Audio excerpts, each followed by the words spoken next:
Welcome back, everybody, to the Pokemon TPP version playthrough. This is part 14, and we're going to be finishing up with Celadon City here in this video. But, of course, we have one more extremely important thing to do here in the city of Celadon, and that is, of course, getting our 4th badge. Because, you know, we can't quite finish the game without it, so, you know, it's a little bit important, just a smidgen. But anyway, so we're going to be switching up Velocitus and Mouser here because, well, Velocitus is going to be our angel for this gym. And, what did I say? I made, like, a specific, like, reference term. Oh, I said, in the Soul Silver playthrough, I said that, specific Pokemon was going to be the darling of the gym. I know, I didn't really, like, say it very well, I think, in that playthrough. I just kind of, I guess, I don't know, it just sounded better in my head than it did, like, saying it. It's basically, the idea was I got it from, I believe it was an internet wrestling term that kind of, you know, goes around from time to time. And, you know, the wrestlers that are really over, aka they are very popular with the, you know, the internet fans, which, some people like, some people have disdain for. Those are considered the internet darlings, are the ones that, you know, everybody on the internet loves. So I figured, hey, maybe I'll work that word, or, you know, perhaps that term, at least the word, into my Soul Silver playthrough. And, yeah, it didn't really work out so well. But yeah, so Velocitus is going to be the darling in this gym. And that being said, he's going to be doing quite a biddly bit in this gym. Because, of course, as we all know, this is a grass-type gym. And, and flying types are super effective against grass. I know it's weird that I just started laughing randomly, but I just remembered something funny that's gonna come up about this gym. It's, well, you know, when I mentioned it's a grass-type gym, it's, yeah, it's just, I'll mention it when it happens. It's just, yeah. Anyway, so, this girl, what is this? Oh, this is a beauty. Is this the first beauty of the playthrough? Can't remember. I think so. Possible first beauty of the playthrough, and she has, she was getting bored. Oh, no. She has a Vileplume, but of course I believe we've already seen this before. Yeah, because I remember mentioning how I thought, like, Vileplume looked like a shadow or something. It had no depth to its body, so it looked like it was just like a flat 2D Mon. Oh, that was quite a bit of damage. Then again, of course, critical hits in this generation are dictated by how much speed you have. I can't remember if that's how much speed the Pokemon has. Like, it doesn't even matter if it's natural speed, you know, they can get it off of buffs and stuff, like, you know, agility and such. But I don't know if it's just how much speed they have, or how much speed they have compared to their target, is, you know, whether or not it'll critical hit. Also, the Velocitus, learning a brand new move here. It is Tri-Attack, and so, yeah, getting rid of, smelly old move. Yeah, so this was a part of the thing here. Now, wait a minute. I'm pretty sure that this was a grass-type gym. Oh, Tri-Attack. Hey, we're using the new move. You know, last time I checked, Porygon is not a grass-type. And then, yeah, and then Psybeam. Sort of. Oh, okay, that barely did anything. Of course, you know, it doesn't get stab off of it. So, that definitely helps us. Porygon, yeah, it's a little too late now, but Porygon looked so weird, it kind of looked like the beak almost didn't look like it was part of its body, or part of its face. So it just kind of seemed like it had a weird, like, cut-off face, you know, if you kind of look at it at a certain angle, you know, just kind of tilt your head and, you know, cross your eyes, you know, and then you'll see it. Anyway, or squint your eyes, sorry, squint your eyes and tilt your head. Yeah, okay, now I see it. Oh, hey, look at me, I'm actually using items for once. Wow, this is new and fancy. But yeah, oh yeah, this specific trainer. Aren't you the Peeping Tom? I have a couple of problems with that. First of all, we are not playing as a male character. Also, yeah, this is not a grass type. We're not playing as a male character here, so I guess it would be the Peeping Tomette? Peeping Tina? I don't know. I like Tomette. It's a very feminine name. Oh, that's a lot of damage. You know, I I'm really not a big fan of the perceived sexism that's happening here in this game. It's just like there was an old man who's just like staring in through the window, and he's just like, "Wow, this gym is great. It's filled with girls." Because apparently, you know, he's just never seen those before. So this is just an amazing, like, once in a lifetime opportunity. Like, wow, hey, here's a building full of women. Blah blah blah blah. And it's just like, why? Also, yeah, and then at the end here, she says, "Oh no, I'm in. Oh yeah, I have to actually talk to her again. But first, we gotta heal up because, you know, that's very important." Velocitus is, of course, putting in some work. He's gained 3 levels here since the beginning of this video. So yeah, Velocitus definitely taking us to Funky Town here, as some might say, may say, some being, well, me and nobody else. But yeah, and then of course healing up Mouser, and then yeah, I talked to her. "Oh, you weren't peeping." We get a lot of gawkers. She's like, "Why? I don't understand this." Like, "Oh my god, it's a gym full of women." Oh, everybody loses their minds. It's like, why, Japan? Why? Don't bring any bugs or fires. I like how, okay, I mean, I can do that. I don't have any of those. I do have a flying type. So, yeah, sucks to be your Paris. Oh god, Paris. Once again takes 4 times weakness damage from Velocitus. Also, oh yeah, so I was kind of corrected in the previous part by a true Pixartron fan, saying that, what was it, grass, or ice doesn't resist grass. Apparently ice only resists itself, which I didn't really pay attention to, because I rarely ever see grass types, or ice types. So I don't really, like, think of, like, what they're resisted to as opposed to what they're weak to. So, yeah, so apparently Victory Bell, or Acid Reflex's the Razor Leaf, would have been just a fine choice to hit that, what was it, Dugong with? So yeah, whoops. Also, I believe that the way that the super effective mechanic works in this generation is whatever the Pokemon's first type is what's taken into consideration for, you know, whether or not it's super effective or not very effective. At least I think. I don't know. It's so weird and so broken. I don't know. There was a Pokemon or two that was like a dual type, and I hit it with something that I thought might not be super effective against it. Oh, I think it was like a Nidoking or something. It's like, lol, spoiler. There's a Nidoking coming up later in the playthrough, but yeah, I think it was like Poison Ground. I think I hit it with a ground type. I think I hit it with Rocky's Earthquake, and it was super effective. But when I hit it with Acid Reflex, I think Razor Leaf, it came up as not very effective. So I think that, yeah, it was like the Poison type is calculated first, and then, you know, like, never mind the ground type. Anyway, so we're talking to Gardenia, Erika, and, I don't know, she's just prattling on and on like, some weird guy that just talks too much because he makes videos. Fancy background change! Because, of course, you know, this is a gym leader, so, you know, it's gotta be special and fancy. And also, I sat here for a moment because I really love the gym leader music. It's just, it's so good. It is really, really good in this generation. It was also pretty good in Generation 3, but I think it was even better in Gen 6 for the Gen 3 remakes. Those were, I love the gym leader music for Omega Ruby and Alpha Sapphire. It's just, so good. Gym leader battle music, it's just like, really gets you into it. Kind of like this, but you know, this is very old school. So yeah, luckily for us, Erika actually has grass types, so that's nice. Because, you know, they're weak to velocity. Oh god, Tri Attack. That sound is so weird. Anyway, so yeah.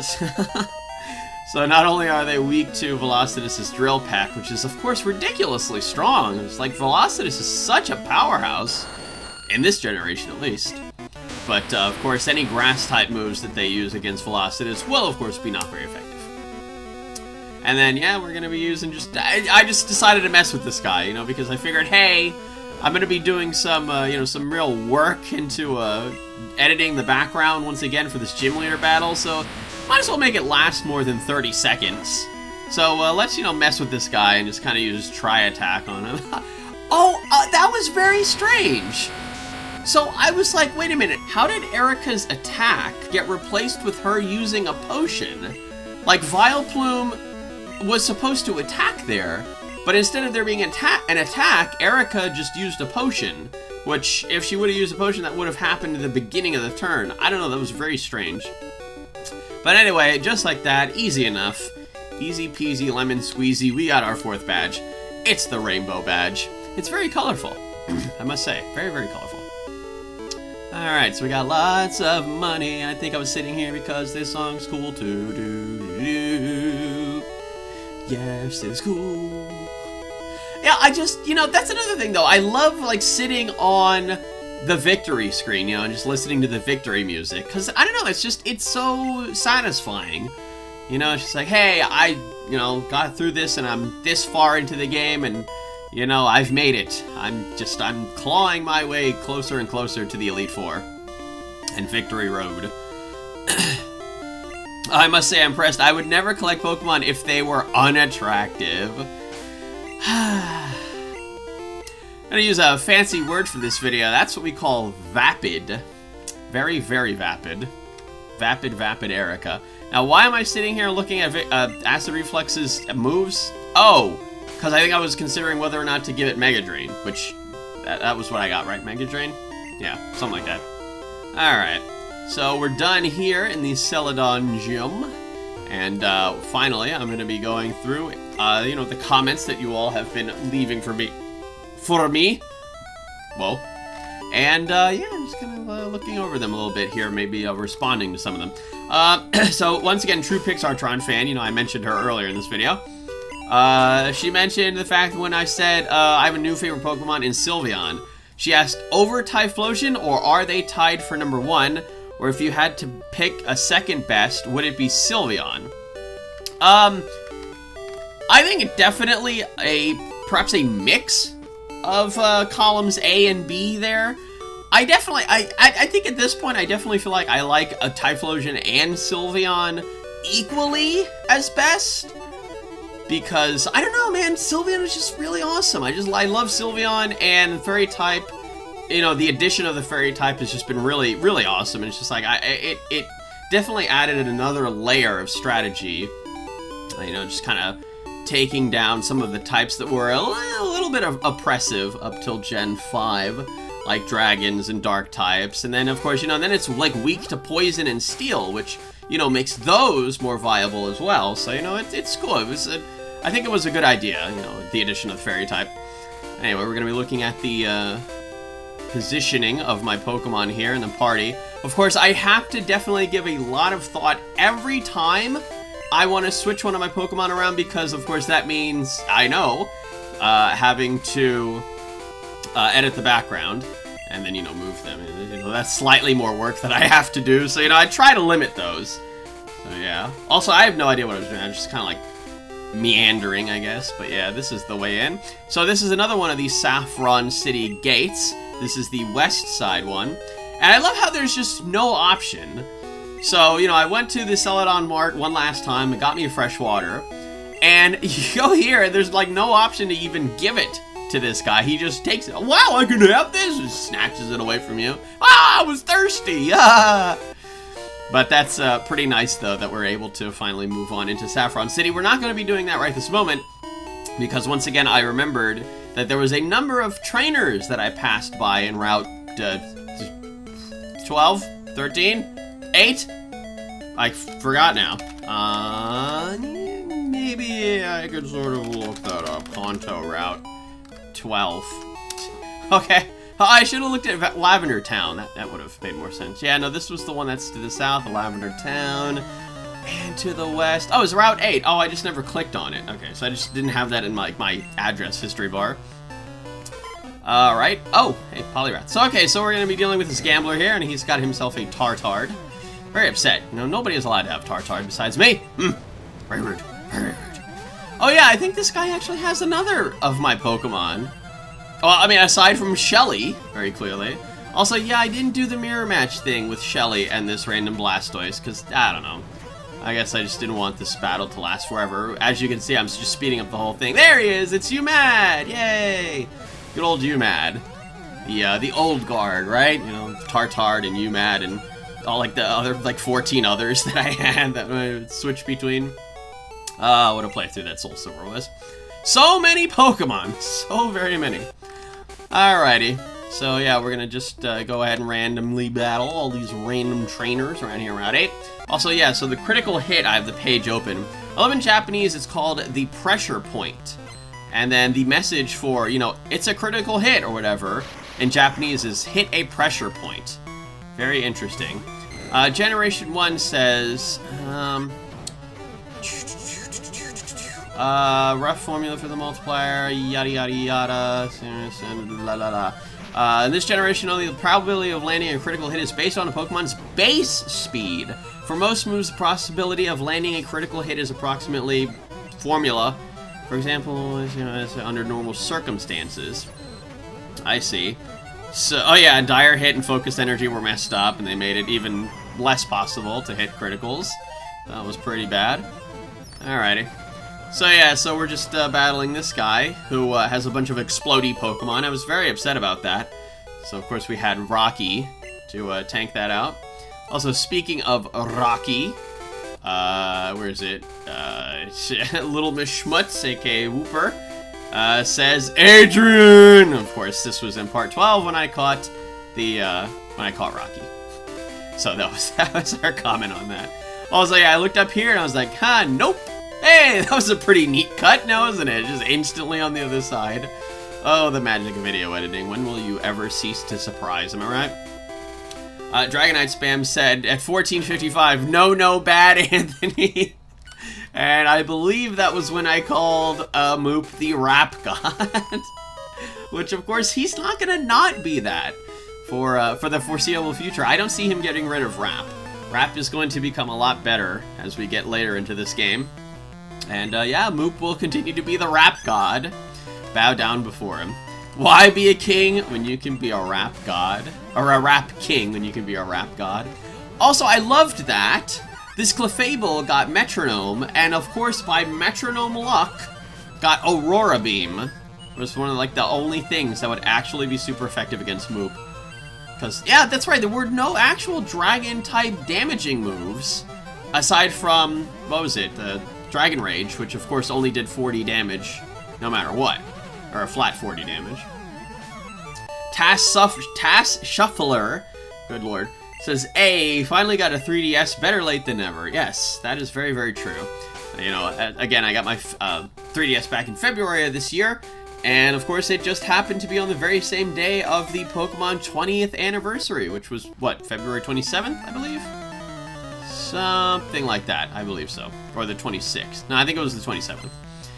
Anyway, another nerd. Ha! Nerd! And this guy's got a nerdy muck. Alright. Giratina493 says, "Catching Rocky before Lavender Town? I'm ready for some Rocky horror." That is very punny of you, Giratina. Oh, let's see. Oh, hey, Ryan Chuominen says, "Oh, great, pretty soon you're gonna see that one pervert in front of Celadon City." Yeah, I don't know, I really didn't like it. It was just such pointless, unnecessary sexism. It's just like, oh, hey, here's a gym full of women, let's objectify it. Just be like, we have peeping toms and old men staring through the windows. Like, why? I mean, it's just so pointless. Generation 1 was very interesting, I must say. But yeah, and of course, this is coming from the guy that used to make all sorts of, like, random sexual jokes and, like, double entendres and innuendos. And I mean, that was so obvious in my username, first of all.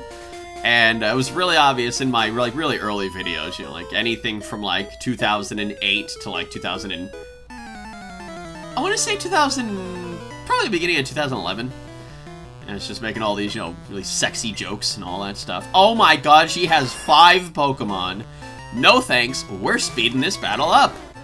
And, yeah, so... Aoke says, Anthony got a 3DS in Pokemon X. Hey, I'm glad you're really liking the 6th generation. Now, if you've played Gen 3 to death, will you also buy either Omega Ruby or Alpha Sapphire? Well, I actually have been playing Alpha Sapphire. And, yeah, it's actually better than I expected. You know, I'm not, like, a huge Gen 3 fan. But, you know, the Gen 6 changes and the additions to it just made it feel more comfortable for me. It was nicer. I liked it. I liked playing Alpha Sapphire. It was fun. And yeah, no, I'm definitely liking the heck out of 6th generation. Of course, we have Sylveon, and all sorts of other awesome, cool stuff. But anyway, that's it for this part of the Pokemon TPP version playthrough. Join me in part 15, where I'll be doing more stuff in Route 8, and finally, making our way over to Saffron City. See you all next time.